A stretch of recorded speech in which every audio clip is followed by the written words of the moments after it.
Bill 60 is about to piss off both landlords and tenants, because this law doesn't actually fix the housing crisis.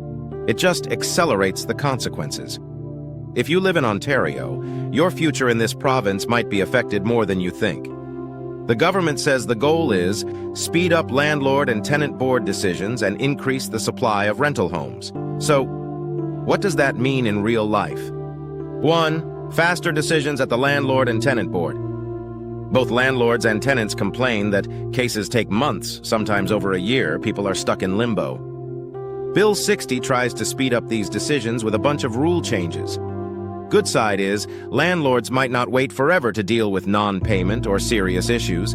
Tenants with repairs or bad conditions might get an answer faster too, in theory.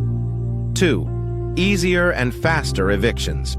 Some of the changes in Bill 60 would shorten the eviction process for rent arrears, limit the time to appeal landlord and tenant board decisions, cut back what tenants can argue at a rent arrears hearing, and reduce the compensation tenants get when they're evicted in some situations. So yes, the system moves faster, but it also becomes easier to lose your home if you fall behind. In a market where rents are already sky high, losing your unit can mean you move far away, you couch surf, or you end up in a shelter or homeless. 3.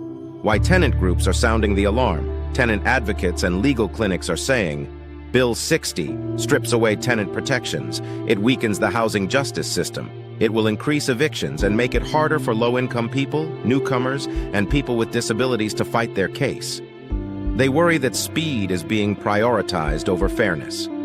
Example concerns: if you miss a deadline, you might lose your chance to appeal. If you don't know your rights or don't speak English well, the process could move too fast for you to keep up. 4. What about landlords? Some landlords feel they've been stuck for months with no rent, mortgage, tax, and utility bills keep coming. The landlord and tenant board backlog has pushed some small landlords to sell. For them, Bill 60 might feel like, finally the system will actually respond. I can deal with non-payment faster. So you can see the tension. Renters want protection, landlords want enforcement. Bill 60 leans harder into speed. 5. Big picture, why this matters. We're in a housing and homelessness crisis. Rents are high. Vacancies are low. Shelters are full. In that kind of market, if you're evicted, finding a new place is not easy. Less compensation plus faster evictions equals sign more risk of people sliding into homelessness.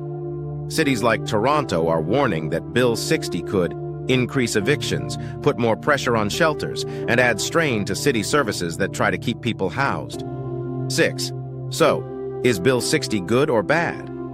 It depends who you are. If you're a landlord stuck in the system, it might look like a fix. If you're a tenant living paycheck to paycheck, it might look like a threat. What's clear is, Bill 60 shifts the balance. More speed for the system, less protection for tenants, especially the most vulnerable. So the real question isn't just, do we want faster decisions? It's faster for who and at what cost? If we want real solutions to the housing and homelessness crisis, we need to fix the system, not just make it easier to push people out. Follow, share, and drop your thoughts in the comments. Landlords, tenants, newcomers, how do you feel about Bill 60?